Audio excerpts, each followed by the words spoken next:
Hi friends, my name is Bhavit Sharma and you all are watching a YouTube channel of Law Putra.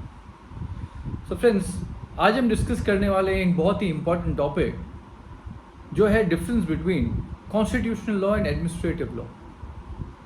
Why is there even a need to discuss about the difference of constitutional law and administrative law? हमें ये समझना पड़ेगा friends, कुछ ही साल पहले तक jurist administrative law और constitutional law को दोनों एक ही मानते थे और सभी का यही मानना था कि there is no difference between constitutional law and administrative law.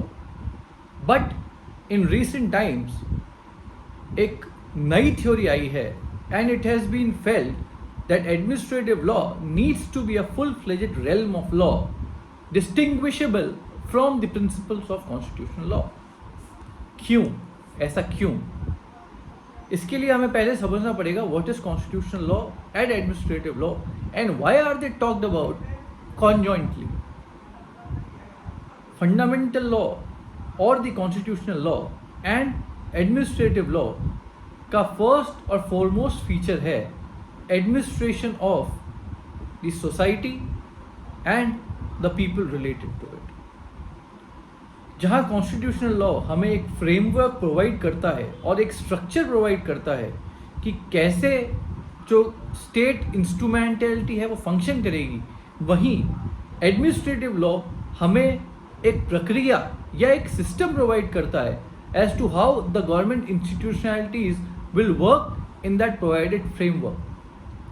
हमें याद रखना होगा कि जो कॉन्स्टिट्यूशन है it is said to be the mother of administrative law. Constitutional law अकेला तो हो सकता है लेकिन administrative law can not survive without there being a constitutional law. Why?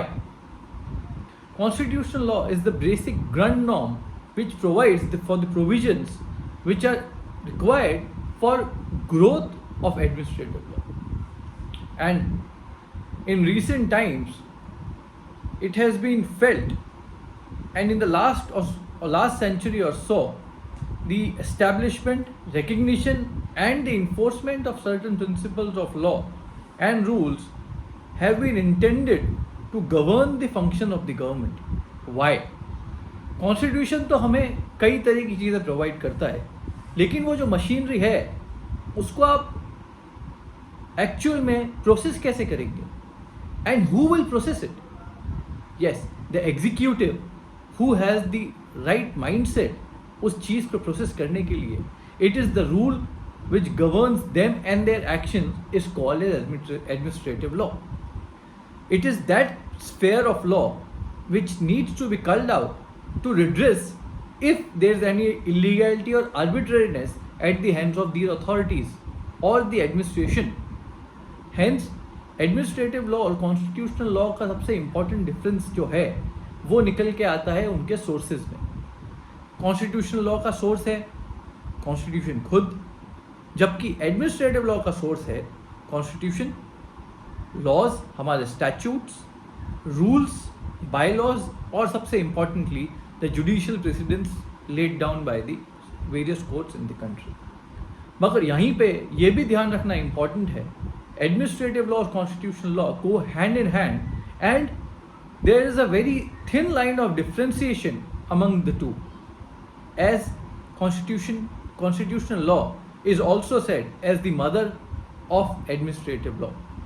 And hence, to sum up, we need to understand that the constitutional law is for the government when government instrumentalities when it is at rest.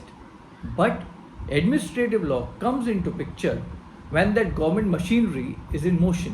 What do I mean by that? मतलब जो framework हमको जो constitution ने provide किया है वो जब motion में आएगा, वो कैसे मोशन में आएगा, उसका रिड्रेसल क्या होगा और उसको किस तरह से हम मैनेज करेंगे is with in the sphere and scope of administrative law. मुझे आशा है आप लोगों को जो बेसिक डिफरेंस है वो इस वीडियो के माध्यम से मैं समझाने में थोड़ा समर्थ हुआ हूँगा. और थैंक यू सो मच, बहुत ही धन्यवाद आप लोगों का. Thank you.